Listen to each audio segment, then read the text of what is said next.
ಒಂದು ದಿನ ಒಬ್ಬ ಹುಡುಗ ತನ್ನ ತಂದೆಯ ಬಳಿ ಹೋಗಿ, ಅಪ್ಪ, ನನ್ನ ಜೀವನದ ಮೌಲ್ಯ ಏನು ಎಂದು ಕೇಳಿದನು.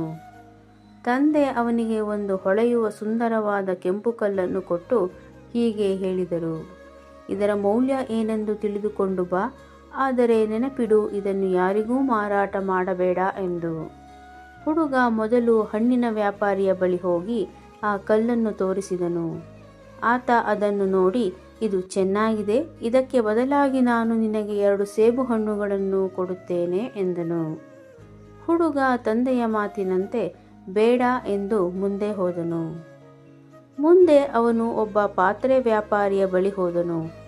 ಅವನು ಕಲ್ಲನ್ನು ಪರೀಕ್ಷಿಸಿ, ನಾನು ನಿನಗೆ ಇದಕ್ಕೆ 1,000 ರೂಪಾಯಿ ಕೊಡುತ್ತೇನೆ ಎಂದನು. ಹುಡುಗ ಅಲ್ಲಿಯೂ ಮಾರಾಟ ಮಾಡದೆ ಮುಂದೆ ಸಾಗಿದನು.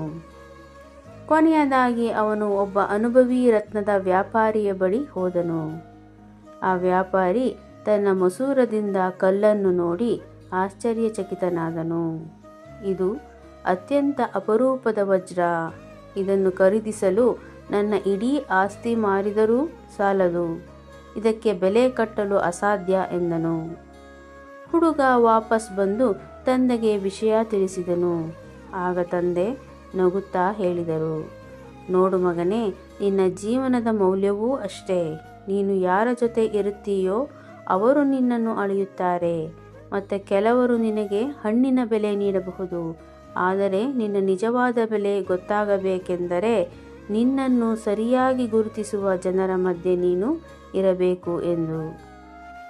ಕಥೆಯ ನೀತಿ: ನಮ್ಮ ಮೌಲ್ಯವು ನಮ್ಮನ್ನು ನೋಡುವವರ ದೃಷ್ಟಿಕೋನದ ಮೇಲೆ ನಿರ್ಧಾರವಾಗುತ್ತದೆ. ನಮ್ಮನ್ನು ಕಡಿಮೆ ಅಂದಾಜು ಮಾಡುವವರ ನಡುವೆ ಇರುವ ಬದಲು ನಮ್ಮ ಪ್ರತಿಭೆ ಮತ್ತು ವ್ಯಕ್ತಿತ್ವವನ್ನು ಗೌರವಿಸುವವರ ಜೊತೆ ಇರುವುದು ಶ್ರೇಯಸ್ಕರ.